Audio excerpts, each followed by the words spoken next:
the Sunshine Coast Council has been doing for the last 12 months is delivering a series of structure plans to the state government within the bounds of the state government's legislation far better, far faster and more quickly than anybody else has been able to do it. Out of the 9 structure plans that were asked for in 2009, for the Housing Affordability Program, the Sunshine Coast Council had 3. Out of the 9, there are only 2 completed. One of them is Coomera on the Gold Coast, the other one is Palmview on the Sunshine Coast. Palmview was the only one of those 2 that was delivered with an infrastructure agreement in place to guarantee the future of the Sunshine Coast at that level. Out of the 7 left, the Sunshine Coast is the only council that has got any more past the first state interest check. We've got 2 very significant, including Caloundra South and the Maroochy Town Centre, right to the stage of second state interest checks.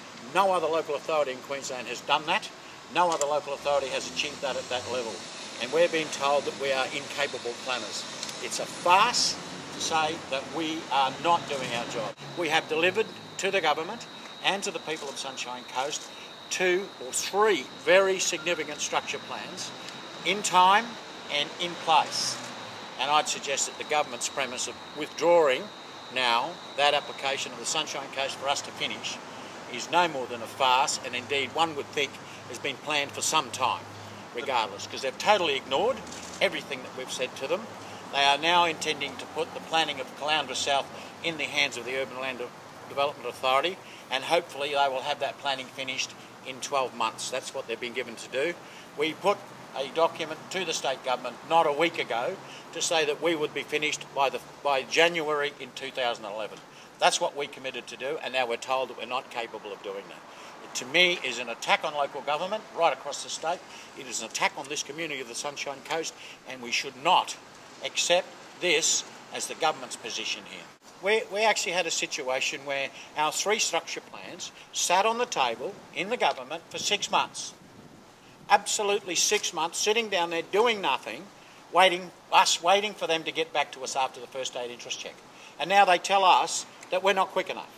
It's a joke, an absolute joke to think that we are being delivered a fait accompli here that totally goes against the rights and the privileges of the people of Sunshine Coast to plan for their own future. The Premier didn't mince words. She said the council's playing games and that you've repeatedly missed deadlines. Do you see this as a personal attack? Look, I think this is certainly an attack on the people of the Sunshine Coast, that's for certain. Missed deadlines? What about the 6 months that they missed? What about the 6 months that our structure plans sat on their tables? Did we miss that deadline? No, they did. So, I mean, there's a bit of both ways here. Every time we've come across a problem, we've dutifully gone to the state government and said, these are our issues, and we're looking for an extension, looking for some support to deliver this. Up until now, they've agreed to it. But this time, they've said no on some false premise that we're not capable of delivering where we quite clearly, under anyone's view of the world, we are. What do you think the real reason is? Look, I don't know the real reason. All I know is that they've called in this particular structure plan on behalf of I don't know who, have made all sorts of farcical statements about why we're not doing this and why that's not happening. Used reports like the Bank West report some time ago that was totally destroyed in this community is an absolute farce in the way that was delivered. And they've used all sorts of weird and wonderful arguments to do this. Look, the reality is, I think that this has been their plan for some time now. I think it started about when the airport issue arose. We were acting in good faith on the airport. We were acting on a letter from the previous Premier, Premier Beattie, to say that Caloundra Airport would not be closed or would be relocated before it was closed, and a letter from Ross Rolfe saying exactly the same thing and saying they would do a report on that. We have never seen that report. Since that day, there's been nothing but trouble on Caloundra South for us, and we believe whatever happened, whatever went wrong, happened there. They've been treating the people of the Sunshine Coast with some contempt, and I'm certainly looking for the people of the Sunshine Coast to stand up now and be counted and assist the council in delivering this for the future. Will the state government use all your planning and infrastructure and all your homework for their own projects and take credit for it? The state government will definitely be using all our homework and all our information, so we will be in there making sure they get it. We will over the next few weeks do what we said we were going to do on our charter, and we will finish off all the work that we were doing with regards to the Caloundra structure plan, and we will make sure that they have every word of that in place, because that's what we have to do. We are the planners for the Sunshine Coast.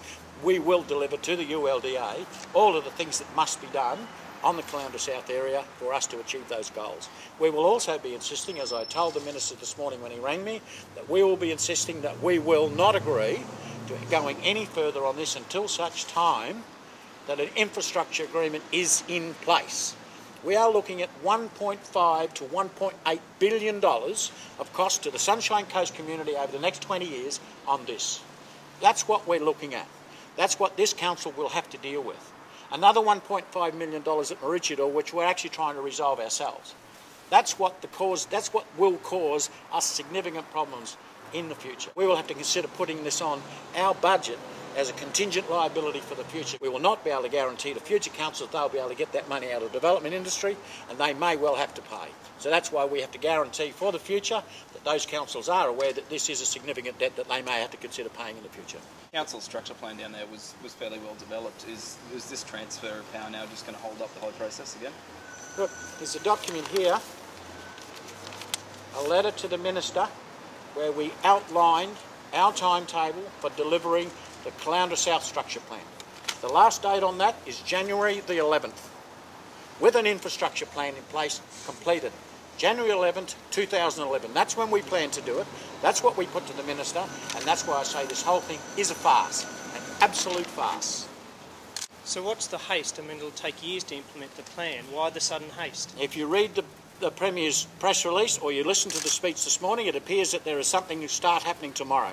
Absolute rubbish. We've told the Minister on several occasions and his staff, and they're all extremely aware of this and they understand it. Nothing will happen as far as the shovel's concerned on that site for at least 2 years. Absolutely nothing, because it's not possible to deliver. What we've done with Palmview is deliver them the possibility of the construction of 600 to 800 blocks to resolve their housing affordability issues as of next week. That's in place, ready to go. They've basically said that that stuff's all rubbish and they need to get on with this. There's no way that they can deliver what the Premier said in the speech this morning about new jobs on the Sunshine Coast within 18 months to 2 years. Can you tell us what you said to Mr Hinchcliffe when he rang this morning?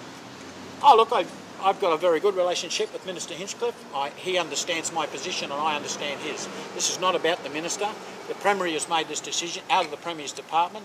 The Premier made the announcement this morning, and it is the Premier's resolve that the Sunshine Coast community will not be planned by the people of the Sunshine Coast anymore, but indeed by the state government. Do you think that the Caloundra people and the Sunshine Coast people will lose out because their people aren't being represented in their plans? Well, I don't think they won't be represented because we will be in there. We will finish the work. We will make sure that this council delivers everything to the state government that they need to plan the Sunshine Coast in its entirety, particularly as far as Caloundra South is concerned. But ultimately Ms Bligh will get the credit for it come election time? I'm not worried about credit. Credit's got nothing to do with this. This is about us being the planning authority here and about us delivering the wishes of the people of the Sunshine Coast, the things that they want. Those people took a lot of time, a lot of effort to make their submissions on behalf of themselves, their community groups and others and their businesses. They made a lot of time and a lot of effort to deliver that. We will honour that and we will finish that work and we will deliver that to the state government in no uncertain terms.